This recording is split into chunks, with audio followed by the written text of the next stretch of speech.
Halo kawan semua, selamat pagi, siang, dan malam. Apa kabarnya nih? Saya doakan, semoga kita semua dalam keadaan sehat dan dilimpahkan rezekinya. Amin. Dan di video ini, lagi-lagi kita akan merangkum sebuah film, yang kalau dilihat sih alurnya biasa saja, tapi gua nggak munafik, kalau film ini memang mempersatu jomblo sob. Untuk menghemat waktu, kita langsung saja ke alur ceritanya. Pastikan wifi tetangganya aktif ya, wah kakak. Film ini berdurasi cukup pendek, sekitar 15 menitan. Dan jangan salah, film asal Portugal ini, katanya pernah memenangkan penghargaan Winner Award of Excellence, Los Angeles Movie Award 2011. Film diawali penampakan seorang wanita cantik, putih nan seksi, sedang melamun sendiri di dalam kamarnya. Dia adalah Katarina, anak ABG yang berusia 16 tahun. Dan di sini kita diperlihatkan seorang wanita glosor-glosor di tempat tidurnya, dan sesekali ia melamun. Kelihatannya si Katarina ini depresi, sampai-sampai ibunya mengetuk-ngetuk pintu pun. Ia sampai tak menghiraukannya, dan tak tahu kenapa, saat ia melihat foto selfie bersama teman-temannya, ia malah menangis sok. Nah saat ia bercermin melihat wajahnya sendiri. Nah, gua kasih tahu nih ya, kenapa si Katarina sesedih dan sedepresi ini sob. Ternyata Katarina divonis oleh dokter mengidap penyakit HIV. Ya buat kalian belum tahu apa itu HIV. Nih gua kasih tahu yang belum tahu. HIV adalah penyakit mematikan yang menyerang sistem kekebalan tubuh manusia, yang penularannya lewat seks bebas dan jalur suntik yang tidak higienis. Jadi buat kalian, para cowok-cowok jomblo yang gak tahu siapa pelabuhan rudal bersandar, hati-hatilah ya, jangan sembarangan. Scene langsung berpindah pada sebuah lorong yang sepi. Si Katarina nampak berjalan sendirian. Dia tidak takut apa ya, diganggu sama cowok brengsek di luar sana. Soalnya dia berjalan, seakan-akan gak niat hidup. Dan ternyata si Katarina pergi ke sebuah klub dan bertemu dengan seorang pria yang sama sekali tidak dikenalnya. Sebut saja si pria ini Parjo. Karena Katarina berpikir hidupnya tak lama lagi, karena positif HIV, jadi dia mempunyai pikiran jahat, untuk menularkan penyakitnya ke semua cowok yang berhidung belongsong. Oke, karena si Parjo imannya tipis, dan jarang laku kalau di klub, diasikkan aja nih, siapa sih yang dikasih gratisan yang mau nolak, dan mereka pun gak banyak tingkah. Untuk menyewa kos-kosan atau hotel mewah sob, cukup ruangan 2x1 di dalam toilet. Sebelum ritual penanaman benih dimulai, Suparjo berniat memakai pengaman yang bergelembung. Akan tetapi ditolak sama si Katarina sob. Katarina berkata, keluarin aja di dalam. Waduh kok agak terasa ngilu ya. Hehehehe.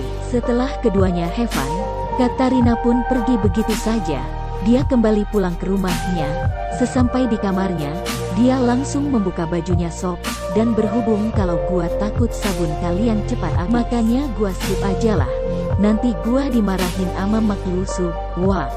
Keesokan harinya, Katarina mulai berulah lagi sob.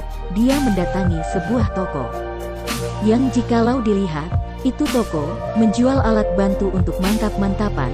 Sepertinya kayak toko obat kuat di pinggir jalan gitu sob. Dengan wajah yang menantang, yang sudah disiap untuk diterkam kaum hidung belong, Katarina berjalan langkah demi langkah menyelusuri bagian toko itu sob. Dan tak sengaja, dia bertemu om-om tua, yang kalau dikasih ikan langsung nyaplok sob.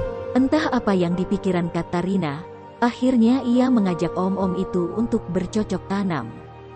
Ya walaupun di sana banyak cowok-cowok muda, kekar, yang lebih oke sob, kita positif aja lah.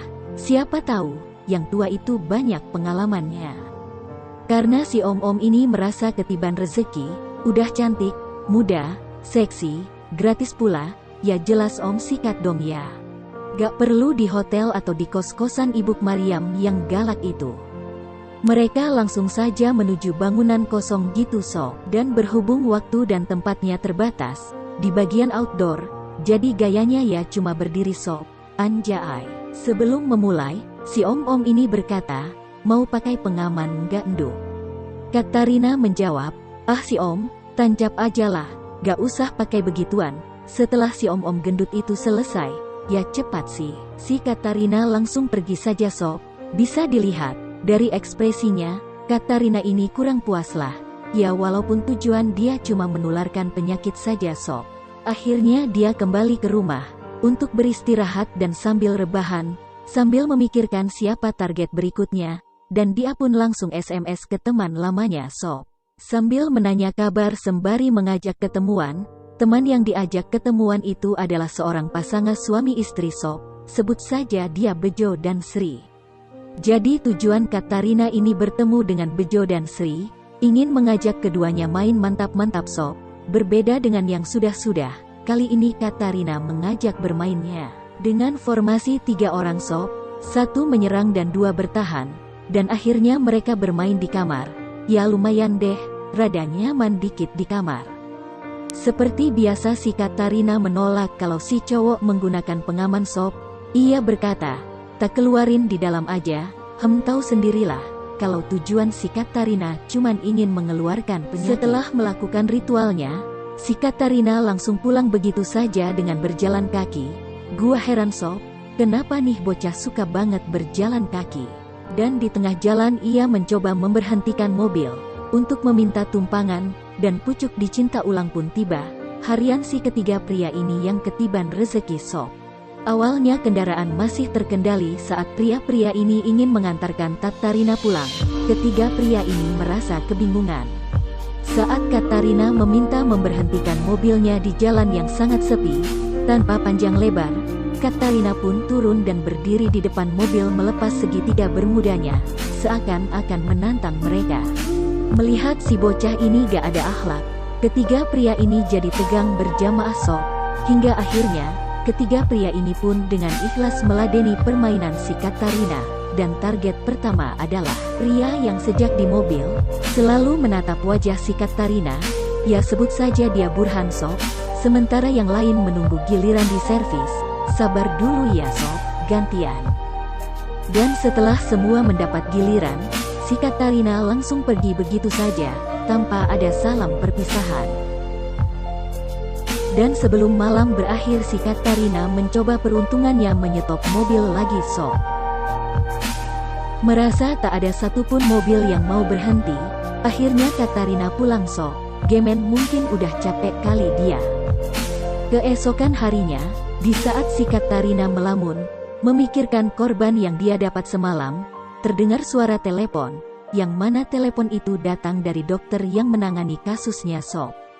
Dokter ini ingin memberikan kabar yang sangat mengejutkan, dan termasuk kabar gembira untuk Katarina, bahwa ternyata, laboratorium yang pada saat itu mengalami kekeliruan. Jadi faktanya, kalau selama ini si Katarina tidak mengidap penyakit HIV, mendengar hal itu, membuat si Katarina menjadi stres sob, gimana tidak. Dia sudah menjadi odading gepre oleh lelaki-lelaki di luar sana, dan ternyata, dia malah tidak positif HIV. Ya mungkin ini adalah karma sob untuk dia, dan film pun tamat. Waduh, film yang bikin tegangkan sob, bagaimana? Sabun aman kan? Masih ada ukir-ukirannya kan? Nah pesan apa sob yang kalian ambil dari film ini? Karena menurut gua, film ini adalah film edukasi. Jadi buat kalian, para cowok-cowok jomblo yang gak tahu siapa pelabuhan rudal bersandar, hati-hatilah ya, jangan sembarangan. Terima kasih yang sudah nonton video ini, ambil baiknya dan buang buruknya. Wassalam.